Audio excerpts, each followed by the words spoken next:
नमस्कार साथियों, स्वागत है आप सभी का गुरु क्लासेज के डिजिटल प्लेटफॉर्म पर। जी हाँ दोस्तों, आज अपन जो बात करने वाले हैं ये एक न्यू सेशन है उन विद्यार्थियों के लिए जो विद्यार्थी ग्रेड फर्स्ट, ध्यान से सुनना, ग्रेड फर्स्ट सब्जेक्ट कौन सा, ज्योग्राफी। इसके अलावा ग्रेड सेकंड में भी ज्योग्राफी का एक बड़ा पोर्शन देखने को मिलेगा। इसके अलावा जो विद्यार्थी हैं जो नेट जेआरएफ के लिए तैयारी कर रहे हैं, उन विद्यार्थियों के लिए ये सेशन लाभदायक रहने वाला है। कैसे रहने वाला है? क्योंकि बच्चों, इसमें हम उन विद्यार्थियों को टारगेट कर रहे हैं जो अपनी तैयारी कर रहे हैं। अब वो तैयारी चाहे सेल्फ कर रहा है या किसी भी कोचिंग से कर रहा है। अब हम एक एक टॉपिक को लेकर चलेंगे और यहाँ पर उनके लिए एक बेहतरीन और सुनहरा अवसर ये रहेगा कि वो अपनी तैयारी को जांचें कि क्या मैंने इस लेवल की तैयारी की है कि मेरा सिलेक्शन हो जाए। तो इन सब चीज़ों को समझने के लिए उन्हें इस सेशन में कुछ महत्वपूर्ण क्वेश्चंस के माध्यम से मैं जोड़ूंगा और आप उनका जवाब देने की, सेल्फ जवाब देने की कोशिश करना। आज की जो क्लास हमारी रहेगी उसमें तो वर्ल्ड ज्योग्राफी एंड इंट्रोडक्शन की बात करेंगे, एक बेसिक इंट्रोडक्शन वर्ल्ड ज्योग्राफी का पढ़ेंगे। आफ्टर दैट फिर पर्टिकुलर टॉपिक को अपन पिकअप करते हुए आगे बढ़ेंगे। तो इस चीज़ पे ध्यान देना बच्चों, ये बहुत ही महत्वपूर्ण सेशन रहने वाला है यदि वास्तव में आप तैयारी कर रहे हो तो। आ जाओ शुरू करते हैं आज के सेशन को। मैं कुछ क्वेश्चन बनाता हुआ चलूँगा, आप बस उनके जवाब देना और अंतर मन से सोचना कि मुझे इसका जवाब आता था या नहीं आता था। आता था तो वो चीज़ें आपके लिए फ़ायदेमंद कैसे रहेंगी, वो रिपीट हो जाएंगी आपके लिए, और यदि नहीं आता था तो वो आपको सीखने को मिलेंगी। इस तरीके से ये आपके लिए एक महत्वपूर्ण रहने वाला पॉइंट है। तो देखो, सामान्य अर्थों में जब भी अपन भूगोल का अध्ययन करते हैं ना बच्चों, ज्योग्राफी का अध्ययन करते हैं, तो आप ज्योग्राफी शब्द और इसकी उत्पत्ति को लेकर बात करते हैं, लेकिन रियलिटी बात करूँ, ये बच्चों वाला क्वेश्चन है। जो विद्यार्थी भूगोल का अध्ययन करता है उसको सबको पता होता है कि जियो प्लस में ग्राफिन, यानी कि इनसे मिलकर ज्योग्राफी शब्द की उत्पत्ति हुई है। यूनानी भाषा, जिसका ग्रीक भी कह देते हैं, उनसे हुई है। ये कोई मतलब नहीं। अब मैं आपको सीधा ले चलता हूँ कि भूगोल है, इसका जर्नल मीनिंग क्या है, इसका शाब्दिक अर्थ क्या है। मैं आपको भूगोल के शाब्दिक अर्थ की ओर ले चलता हूँ। तो आप क्या कहोगे कि बच्चों, ये हमारी पृथ्वी है और इस पृथ्वी के चारों ओर, अब पृथ्वी, इसमें हमें जो कुछ भी दिखाई देता है, यदि हम उसका अध्ययन कर रहे हैं या उसके बारे में बात कर रहे हैं तो समझ लेना हम भूगोल की बात कर रहे हैं। ठीक है। अब देखो, आपसे सबसे इजी, सबसे पहला क्वेश्चन पूछा जाता है, father of geography. Father of geography यानी कि भूगोल के पितामह। तो आपसे पूछा जाए भूगोल के पितामह कौन कहलाते हैं, तो आपका जवाब रहना चाहिए, फटाफट अंदर मन सोचो और मैं आपको बता रहा हूँ, उससे मिलान करते हुए चलना है। क्या कहोगे? हिकेटियस। अब हिकेटियस के बारे में एक दो बात और जानना है। ये हिकेटियस है, ये एक यूनानी था। तो वास्तव में भूगोल को एक विषय वस्तु के रूप में स्थापित करने का श्रेय है वो हम यूनानियों को देते हैं। सेकेंडरी बात आपको ये पता होनी चाहिए कि हिकेटियस की जो पुस्तक थी, उस पुस्तक का नाम, फटाफट अंतर्मन में सोचो कि हिकेटियस द्वारा लिखी गई पुस्तक है, उसका नाम क्या था। क्योंकि एग्जामिनर दो तरीके से क्वेश्चन पूछेगा, या तो पर्टिकुलर उस पुस्तक का नाम देते हुए पूछेगा ये किसके द्वारा रचित है, या फिर पूछेगा हिकेटियस द्वारा रचित पुस्तक का नाम। तो आप क्या कहोगे? जेस पीरियोडस, ये किसकी पुस्तक है? ये हिकेटियस द्वारा रचित पुस्तक है। तो ध्यान रखिएगा और अंतर्मन से आप अपने खुद से बात करो कि क्या आपने इसका सही जवाब दिया था या मन में सोचा था या कुछ और था। क्लियर है? तो उससे आपका एक सेल्फ कॉन्फिडेंस भी बिल्ड होगा कि हाँ यार मुझे ये आता है। और यदि ये चीज़ें मैं जो बता रहा हूँ ना, यदि ये आपकी आती हैं तो पर्टिकुलर जिस एग्ज़ाम का मैंने नाम लिया है उसमें एक बेहतरीन तैयारी है आपकी, ठीक है। तो वो तैयारी का आधार भी जांचोगे। लेकिन ये क्या कुछ शुरुआती पॉइंट्स हैं, धीरे धीरे आगे बढ़ेंगे तो गहनता भी बढ़ती जाएगी और विषय वस्तु की गहराई भी बढ़ती चली जाएगी। क्लियर है। तो ये तो हो गए भूगोल के जनक। अब देखो, भूगोल के लिए ज्योग्राफी शब्द का प्रयोग सबसे पहले किसने किया था? ज्योग्राफी शब्द का सर्वप्रथम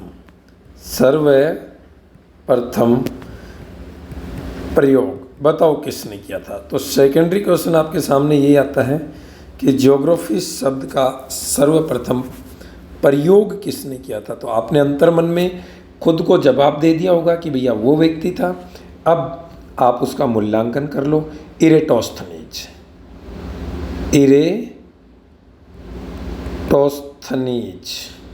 क्लियर है। और ये इरेटोस्थनीज बेटा ये भी कौन था? ये भी एक यूनानी था। क्लियर। अब जैसे ही इरेटोस्थनीज की बात आती है तो दो तीन बातें आपको कॉमनली इसके बारे में याद आनी चाहिए। पहली बात, इसकी पुस्तक। क्या याद आना चाहिए भैया? इसकी पुस्तक का नाम क्या था? तो कमेंट अपने मन में, अंतर्मन में जवाब दो कि इनके द्वारा लिखी गई पुस्तक का क्या नाम था। क्या कहोगे? जियोग्राफिका।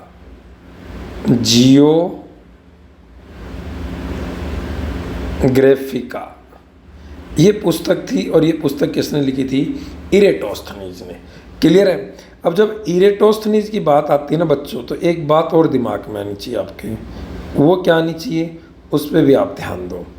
वो जो सेकंड बात आपके दिमाग में आनी चाहिए कि इन्हें सुव्यवस्थित व क्रमबद्ध भूगोल के जनक भी कहते हैं। तो देखो, एक तो पूछा गया था भूगोल के जनक, सेकेंडरी बात आपसे पूछा जा रहा है सुव्यवस्थित व क्रमबद्ध भूगोल के जनक। यदि इस अंदाज में पूछेगा तो भी आपका जवाब क्या रहेगा? इरेटोस्थनीज। क्लियर हो रही है इतनी सी बात है? चलो, बहुत अच्छी बात है। अब देखो, हम कुछ महत्वपूर्ण व्यक्तियों को लेकर बात करेंगे और उनके द्वारा जो भी जिस विषय का वो जनक के रूप में जाने जाते हैं उनको भी लेकर बात करेंगे। आपसे पूछा जाए कि father of modern geography, comment करो अपने मन में कि आधुनिक भूगोल के जनक, आधुनिक भूगोल के जनक किसे कहते हैं? बताओ बच्चों, आधुनिक भूगोल के जनक किसे कहते हैं? इस बात को समझो, अंदर मन में जवाब दो और फिर उसका तुलनात्मक अध्ययन कीजिए। Alexander von Humboldt. क्या कहोगे? Alexander von Humboldt.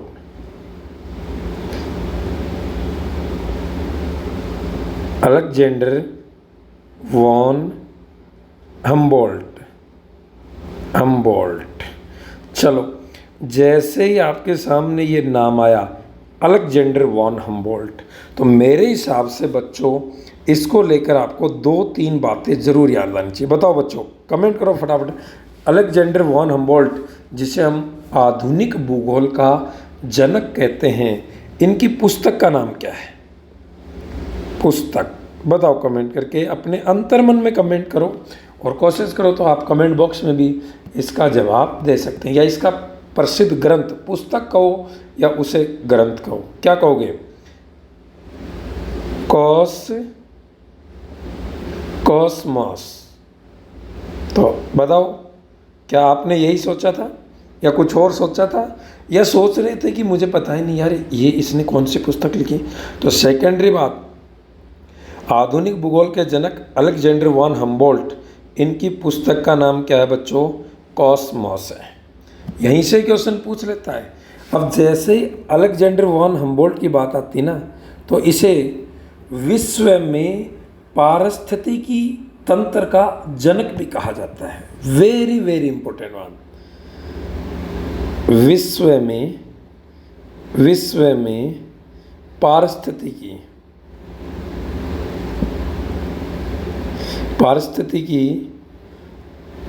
तंत्र का जनक कहा जाता है। तो विश्व में पारिस्थितिकी तंत्र का जनक कौन कहलाता है? आप क्या कहोगे? Alexander von Humboldt. बहुत ही इम्पोर्टेंट बात थी। चलो, ये क्वेश्चन जब इस तरीके से आपके सामने बना तो बच्चों एक और क्वेश्चन में इसी रिलेटेड बनाता हूँ। बता दीजिए बच्चों खुल के कि भारत में परितंत्र या पारिस्थितिकी तंत्र का जनक कौन कहलाता है? बताओ। सीधा क्वेश्चन पूछता है। कक्षा 7 की जो सामान्य अध्ययन है ना, उसमें भी इसके बारे में बातें की गई है। भारत में पारिस्थितिकी तंत्र, या इसे अपन क्या भी कह सकते हैं, परितंत्र।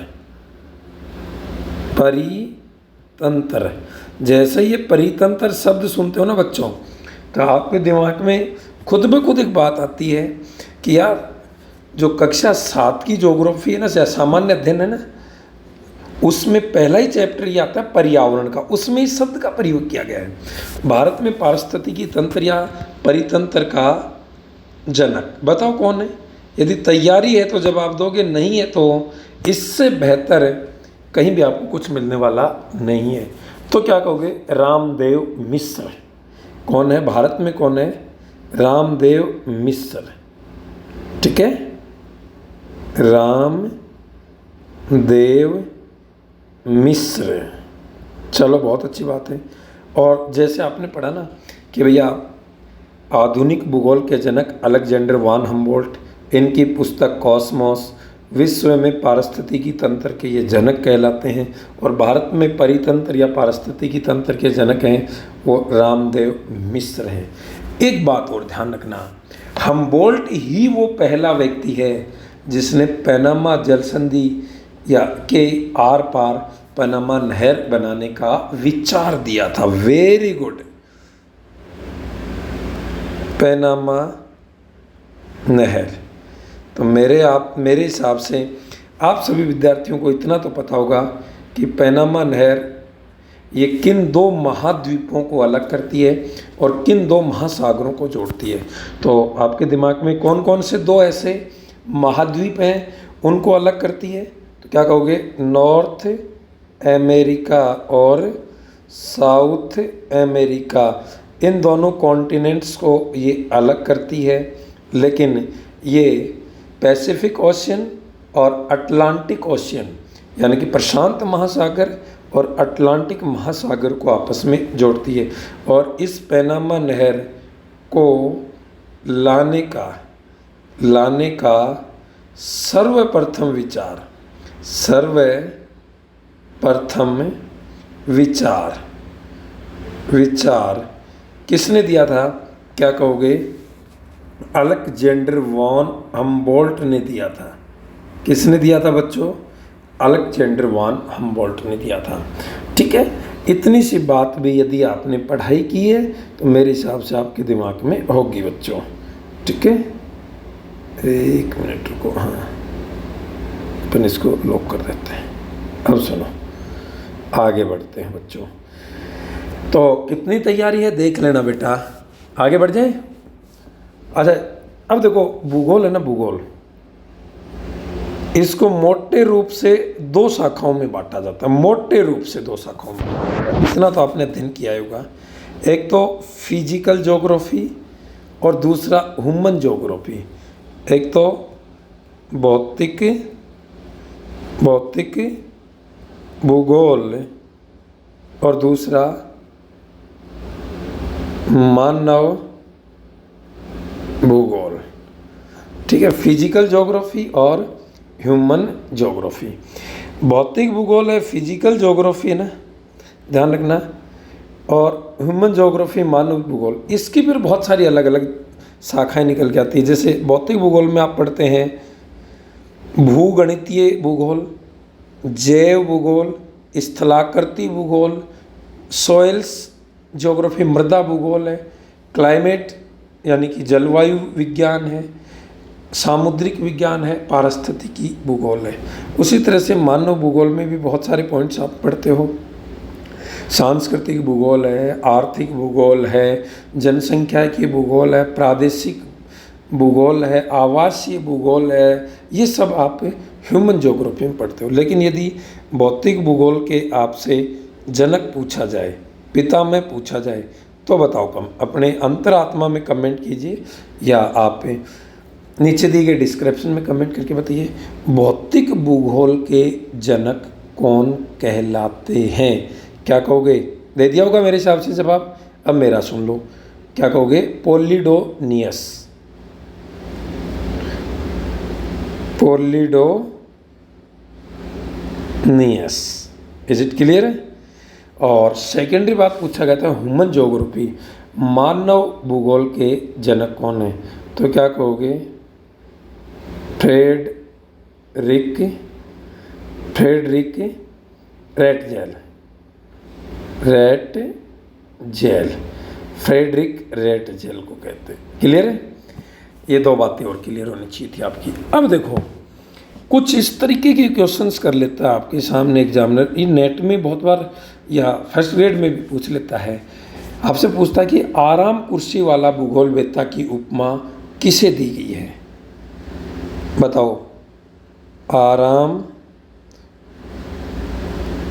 कुर्सी वाला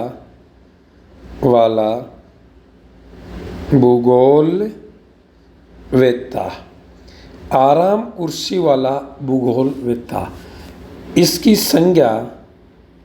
संज्ञा किस भूगोलवेत्ता को दी गई है? बताओ। यदि तैयारी की है तो आप निश्चित रूप से आपका इसका जवाब दोगे। क्या कहोगे बच्चों? Karl Ritter. क्या यही जवाब दिया था? कर लो आंकलन अपना, जांच लो अपनी तैयारी कैसी है। अब देखो जियोग्राफी का किसने लिखी थी? क्या कहते हो? इरेटोस्थनीज ने। लेकिन यदि पूछे एंथ्रोपो जियोग्राफी का, ध्यान से सुनना, इंपॉर्टेंट क्वेश्चन है।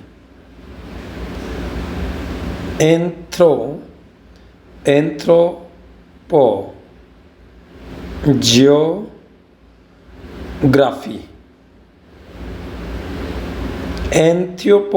जियोग्राफी, ये पुस्तक किसने या ये किसकी कृति है या किसका ग्रंथ है? तो क्या कहोगे? Friedrich Ratzel. फ्रेडरिक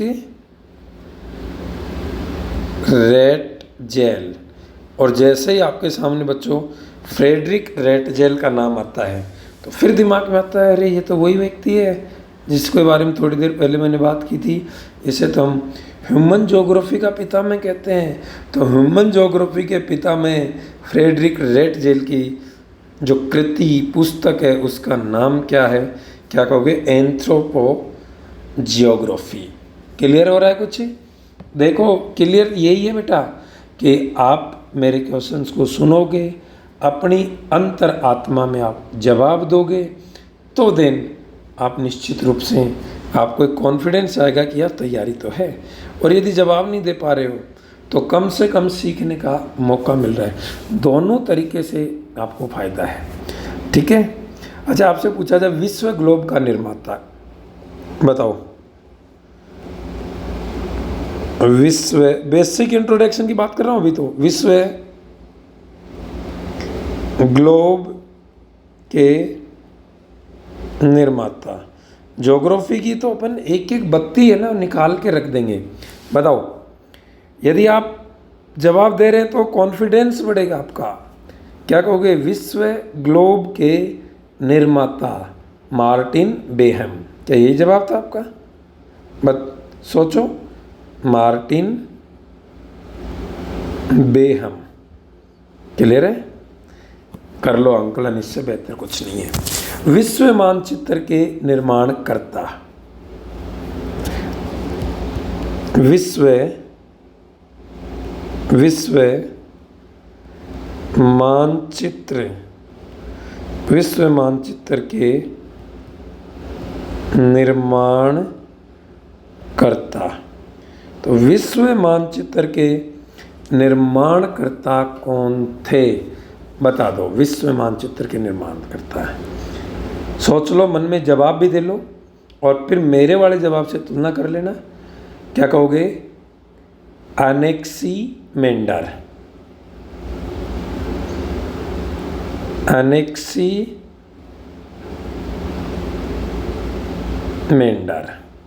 क्लियर है? विश्व मानचित्र के निर्माणकर्ता एनेक्सीमेंडर। इज इट क्लियर है? लेकिन यदि थोड़ी सी भाषा बदल दे, सुनना उस बात को, क्या बदल दे एग्जामिनर? थोड़ी सी भाषा बदल के पूछ लेता है। इस बात को अब मैंने सीधा लिख दिया, विश्व मानचित्र के निर्माणकर्ता, या इसी बात को ऐसे लिखे आपके सामने, सर्वप्रथम मापन के आधार पर विश्व का मानचित्र किसने बनाया? सर्वप्रथम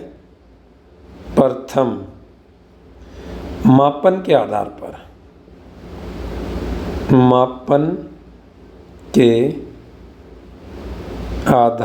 पर विश्व का मानचित्र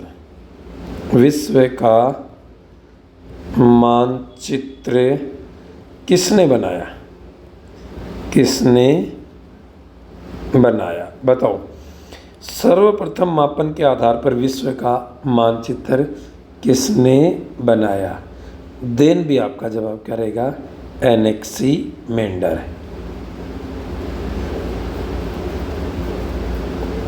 सॉरी, माफ करना, तो आपका जवाब क्या रहेगा? देखो, ये एनेक्सीमेंडर है और वो एनेक्सीमेंडर।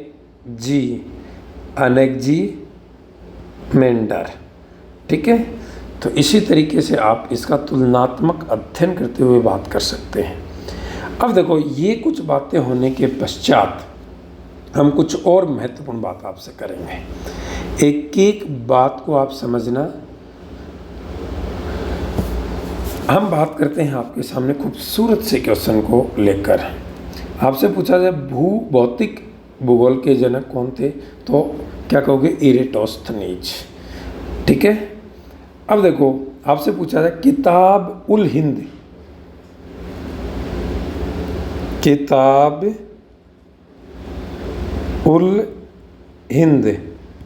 इसके रचयिता कौन थे और ये किस पर लिखी गई बुक? बताओ, इसके रचयिता कौन है? पहले तो उस व्यक्ति का नाम अंतरात्मा में लाओ। क्या कहोगे? अल्बरूनी। क्या आप यही लाए थे? मुझे बता दो, क्या आपके दिमाग में यही था? क्लियर है? दूसरी बात, ये किताब किस पर लिखी गई है? ये भारत का भूगोल है ना, भारत के भूगोल पर लिखी गई ये पुस्तक है। ठीक है? किस पर? भारत के भूगोल पर। तो देखो, पहला जो सेशन था ना अपना, ये छोटा सेशन, बेसिक इंट्रोडक्शन का सेशन है, इसको आज यहीं रोकते हैं। और एक बार ये देख लो कि आपने इसमें से क्या आता था, क्या नहीं आता था, और उसके बाद मैं आपसे आगे बढ़ूंगा और एक एक बात को लेकर बात करूंगा। धन्यवाद। नेक्स्ट क्लास का इंतज़ार ज़रूर कीजिए। स्वागत है आपका।